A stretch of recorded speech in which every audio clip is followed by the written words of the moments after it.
الحمد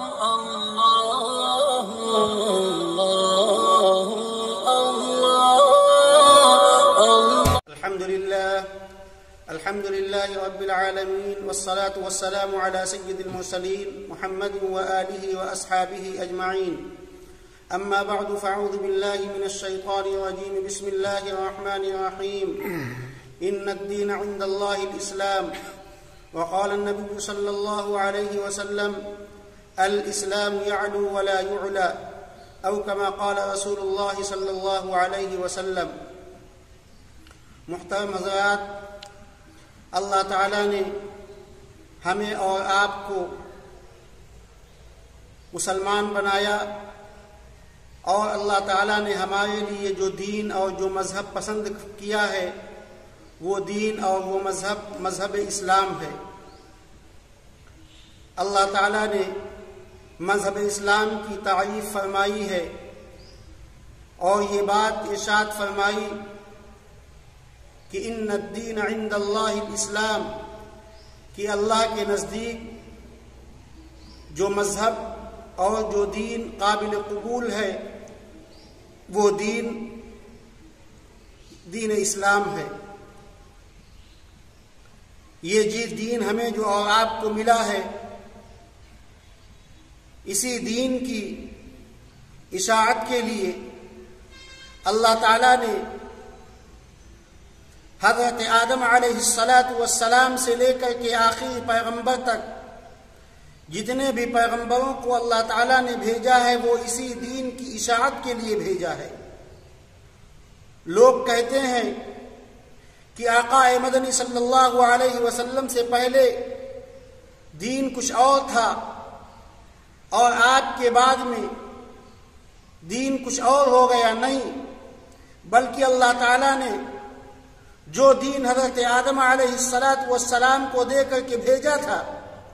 وہی دین آپ صلی اللہ علیہ وسلم کو دے کر کے اللہ تعالیٰ نے مبعوث فرمایا ہے. ہاں، یہ ایک الگ بات ہے کہ اس دین کے اندر کچھ تبدیلیاں ہوتی رہی ہیں.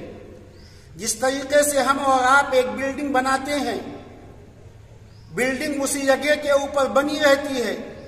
لیکن اس کے اندر کچھ تبدیلیاں کر دی جاتی ہیں. مثال کے طور پہ کہیں کھڑکی لگا دی گئی، کہیں دروازہ لگا دیا گیا، تو یہ تبدیلیاں اوپر تبدیلیاں ہوتی رہتی ہیں. لیکن بنیادی طور پر یہ دین وہی ہے جس دین کو اللہ تعالیٰ نے حضرت آدم علیہ السلام کو جو دین دیا تھا، یہ دین وہی ہے.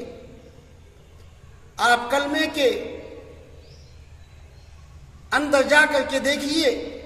تو آپ کو پتہ چلے گا کہ اللہ تعالیٰ نے حضرت آدم علیہ السلام کو جو کلمہ عطا فرمایا تھا، وہ کلمہ یہی تھا کہ لا الہ الا اللہ، آدم صفی اللہ، لا الہ الا اللہ، نوح نجی اللہ، لا الہ الا اللہ، ابراہیم خلیل اللہ، لا الہ الا اللہ، اسماعیل ذبیح اللہ، لا الہ الا اللہ، موسیٰ کلیم اللہ، لا الہ الا اللہ، عیسیٰ روح اللہ، لا الہ الا اللہ، محمد رسول اللہ. اس سے یہ پتہ چلتا ہے کہ جو کلمہ اللہ تعالیٰ نے حضرت آدم علیہ السلام کو دیا تھا،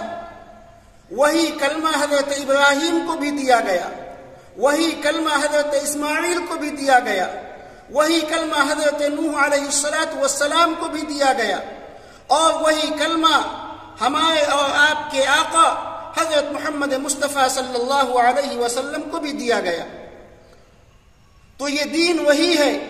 جس کو حضرت آدم علیہ السلام لے کر کے آئے تھے. ہاں، البتہ اس دین کے اندر امام الانبیاء حضرت محمد مصطفیٰ صلی اللہ علیہ وسلم کے آنے کے بعد میں کچھ تبدیلیاں ضرور ہوئی ہیں، تو لیکن دین اور بلڈنگ وہی ہے جو اللہ تعالیٰ نے روز اول حضرت آدم علیہ السلام کو عنایت فرمایا تھا۔ تو اللہ تعالیٰ نے ارشاد فرمایا کہ ان الدین عند اللہ الاسلام، کہ دین اللہ کے نزدیک جو قابل قبول ہے وہ دین اسلام ہے۔ اور اسلام کے سلسلے میں امام الانبیاء حضرت محمد مصطفیٰ صلی اللہ علیہ وسلم نے ارشاد فرمایا کہ الاسلام یعلو ولا یعلا، کہ اسلام غالب ہونے کے لیے آیا ہے، اسلام بلندی کے لیے آیا ہے، اسلام مغلوب ہونے کے لیے نہیں آیا، اسلام ذلیل ہونے کے لیے نہیں آیا، بلکہ اللہ تعالیٰ نے اسلام کو غلبہ عطا فرمایا ہے، اور یہ غلبہ آج نہیں تو کل ملے گا۔ اللہ کے نبی صلی اللہ علیہ وسلم نے ایک موقع کے اوپر یہ بھی ارشاد فرمایا کہ قرب قیامت میں کوئی ایسا کچا اور پکا گھر باقی نہیں رہے گا جہاں پر یہ کلمہ داخل نہ ہو جائے۔ اللہ تعالیٰ اس کلمے کو عزت والے کے گھر میں عزت کے ساتھ داخل کرے گا، اور جس ذلت والے کے گھر میں اللہ تعالیٰ اس کلمے کو ذلت کے ساتھ داخل کرے گا۔ کوئی مکان، کوئی جگہ اس سے خالی نہیں رہے گی۔ تو اللہ تعالیٰ نے اپنے اس دین کی بلندی کا وعدہ فرمایا ہے، اور قرآن پاک کے اندر اشارہ فرمایا کہ هو الذی ارسل رسولہ بالہدی ودین الحق، کہ وہی اللہ ہے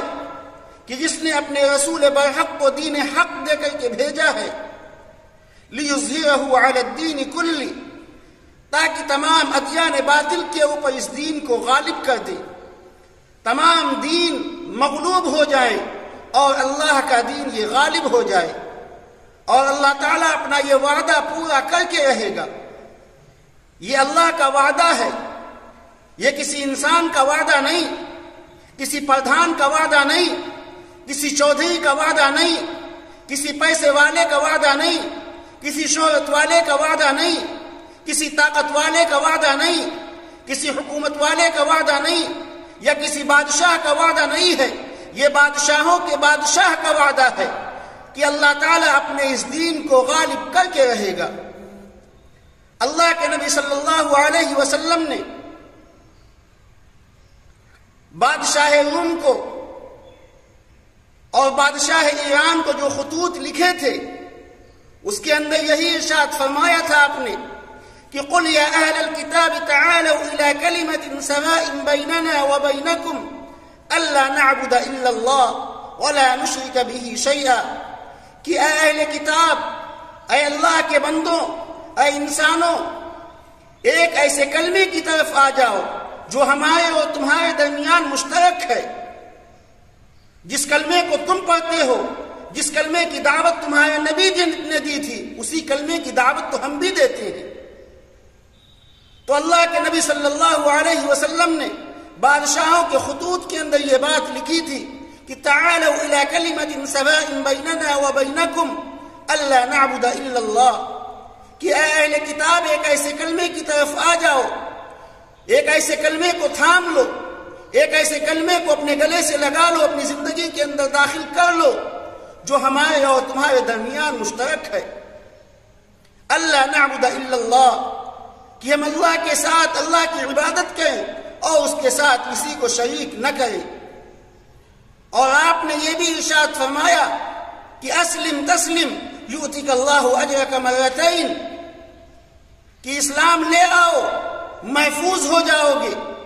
اللہ تعالیٰ تم کو دوہرا اجر عطا فرمائے گا۔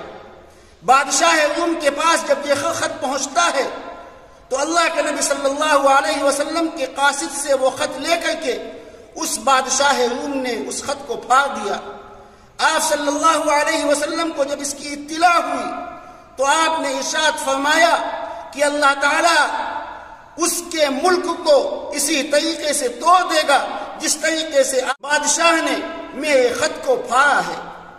اور آپ جانتے ہیں کہ اس کے بعد میں ملک روم کے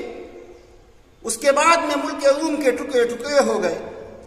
تو اللہ کے نبی صلی اللہ علیہ وسلم نے جو باتیں ارشاد فرمائی ہیں وہ باتیں پوری ہو کر کے رہیں گی۔ اللہ کے نبی صلی اللہ علیہ وسلم جس وقت ہجرت کر رہے تھے، بے یار مددگار تھے،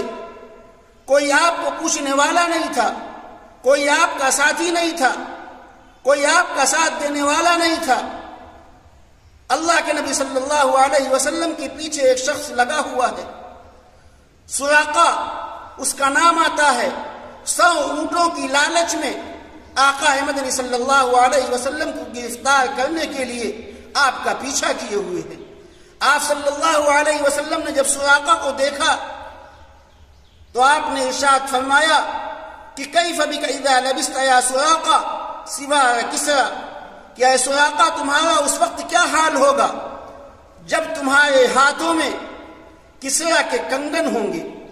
کسرا کے سونے کے کنگن تمہارے ہاتھوں میں ہوں گے، اس وقت تمہارا کیا حال ہوگا۔ 100 اونٹوں کی لالچ میں تم آج محمد رسول اللہ صلی اللہ علیہ وسلم کو گرفتار کرنے کے لیے چلے آئے، 100 اونٹوں کے لیے آپ صلی اللہ علیہ وسلم کا سر کاٹنے کے لیے نعوذ باللہ اپنے گھر سے نکل آئے۔ لیکن ایک وقت ایسا آئے گا کہ اے سراقہ کہ بادشاہوں کے کنگن تمہارے ہاتھ میں ہوں گے۔ یہ پیشین گوئی ایسے وقت میں کی جا رہی ہے جب اللہ کے نبی صلی اللہ علیہ وسلم کا ساتھ دینے والا کوئی نہیں ہے، لٹے پٹے ہیں، گھر سے بے گھر ہیں، بے یار مددگار ہیں، کوئی آپ کا پرسان حال نہیں۔ ایسے وقت میں امام الانبیاء حضرت محمد مصطفیٰ صلی اللہ علیہ وسلم نے پیشین گوئی فرمائی تھی، اور اس کے بعد میں اللہ کے نبی صلی اللہ علیہ وسلم کا وصال ہو گیا،